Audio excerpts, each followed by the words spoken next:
Assalamualaikum warahmatullahi wabarakatuh. Pada materi hari ini akan disampaikan oleh rekan saya bernama Istiqomah dengan NIM 332018004 dan saya sendiri Nursania Nada 332018004. Pada hari ini kita akan membahas tentang inovasi dalam pembelajaran. Inovasi dalam pembelajaran itu ada 4. Yang pertama, pembelajaran kuantum. Yang kedua, pembelajaran kontekstual. Yang ketiga, problem based learning. Dan yang terakhir adalah research based learning.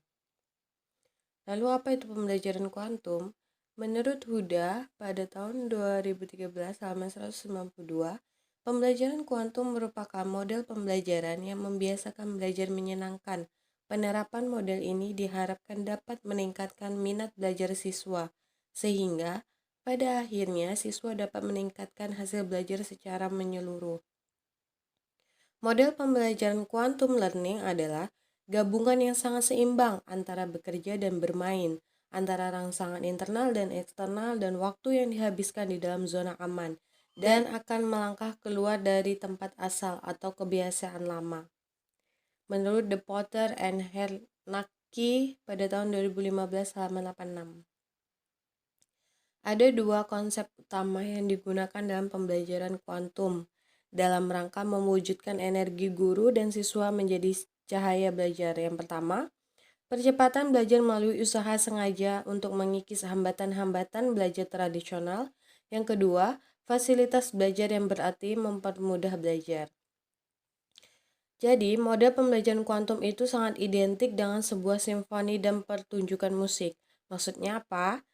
Pembelajaran kuantum memberdayakan suatu potensi dan lingkungan belajar yang ada, sehingga proses belajar menjadi sesuatu yang menyenangkan dan bukan sebagai sesuatu yang memberatkan. Tujuan pembelajaran kuantum yaitu meningkatkan partisipasi siswa melalui pengubahan keadaan, meningkatkan daya ingat dan rasa kebersamaan, meningkatkan daya dengar, dan meningkatkan kehalusan perilaku. Yang kedua, pembelajaran kontekstual. Kontekstual atau kontekstual berasal dari kata konteks yang berarti hubungan, konteks, suasana, ataupun keadaan. Menurut Ubi 2002, secara umum kontekstual atau kontekstual mengandung arti yang berkenaan, relevan, ada hubungan ataupun kaitan, mengikuti konteks yang membawa maksud, makna, dan kepentingan.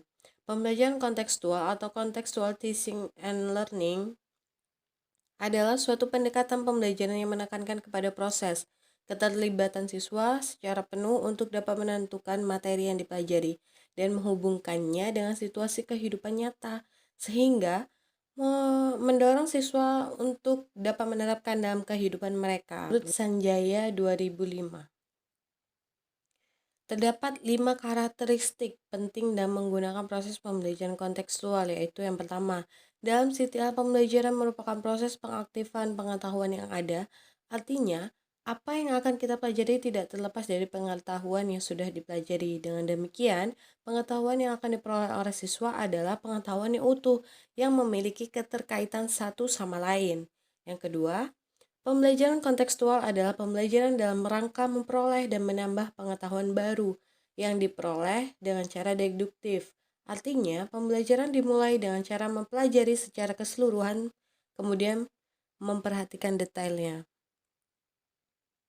Pemahaman pengetahuan artinya pengetahuan yang diperoleh bukan untuk dihafal, namun untuk dipahami dan diyakini. Misalkan, dengan cara meminta tanggapan dari yang lain tentang pengetahuan yang diperolehnya, dan berdasarkan tanggapan tersebut baru pengetahuan itu dikembangkan.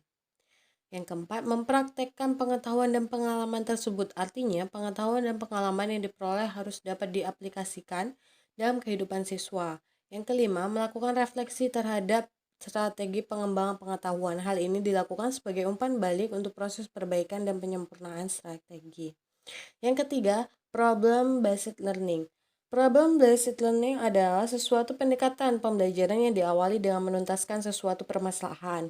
Namun, untuk menuntaskan permasalahan tersebut, partisipasi peserta didik membutuhkan pengetahuan baru untuk bisa menyelesaikannya.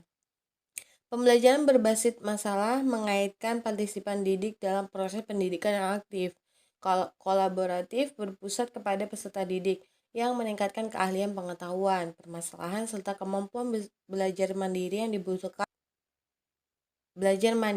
dibutuhkan buat menghadapi tantangan dalam kehidupan serta karir dalam area yang meningkatkan lingkungan saat ini. Komponen pembelajaran berbasis masalah dikemukakan oleh Arendt, diantaranya permasalahan autentik, model pembelajaran berbasis masalah yang mengorganisasikan masalah nyata yang penting secara sosial dan bermanfaat bagi peserta didik.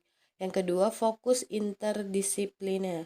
Dimaksudkan agar peserta didik belajar berpikir struktural dan belajar menggunakan berbagai perspektif keilmuan. Yang ketiga, pengamatan autentik. Hal ini dimaksud untuk menemukan solusi yang nyata. Peserta didik diwajibkan untuk menganalisis dan menetapkan masalahnya, mengembangkan hipotesis dan membuat prediksi. Mengumpulkan dan menganalisis informasi, melaksanakan eksperimen, membuat inferensi, dan menarik kesimpulan. Yang keempat, produk. Peserta didik dituntut untuk membuat produk hasil pengamatan. Produk ini bisa berupa kertas yang dideskripsikan dan didemonstrasikan kepada orang lain. Yang terakhir, kolaborasi dapat mendorong penyelidikan dan dialog bersama untuk mengembangkan keterampilan berpikir dan keterampilan sosial. Yang keempat, Research Based Learning. Research Based Learning atau RBL merupakan salah satu model pembelajaran yang dikembangkan aliran konstruktivisme. Research Based Learning adalah model pembelajaran yang mengarah kepada aktivitas analisis, sintesis, dan evaluasi, serta meningkatkan kemampuan mahasiswa dan dosen dalam hal asimilasi dan aplikasi pengetahuan, menurut Widiawati tahun 2010. Research Based Learning sendiri dapat menguatkan mahasiswa menjadi aktif dalam pembelajaran. Hal tersebut sejalan dengan yang diungkapkan menurut Arifin pada tahun 2010. Dalam Research Based Learning terdapat menjadikan peserta didik yang pertama mempunyai pemahaman konsep dasar dan metodologi yang kuat. Yang kedua, dapat memecahkan masalah secara kreatif, logis, dan sistematis. Yang ketiga, mempunyai sikap ilmiah yang selalu mencari kebenaran, terbuka, dan jujur. Peserta didik diharapkan mempunyai keterampilan berkomunikasi, teknik, dan analitis yang kompeten untuk beradaptasi, kerja kelompok, dan kompetitif. Tahapan Research Based Learning menurut Trump pada tahun 2010 meliputi sebagai berikut. Yang pertama, formulating a general question. Yang kedua, overview of research literature. Yang ketiga, defining the question. Yang keempat, planning research activities, clarifying methods or methodologies. Yang kelima, undertaking investigation analysis data. Yang keenam, interpretation and consideration of result. Yang ketujuh, report and presentation of result. Demikianlah tadi penjelasan tentang materi inovasi dalam pembelajaran. Terima kasih.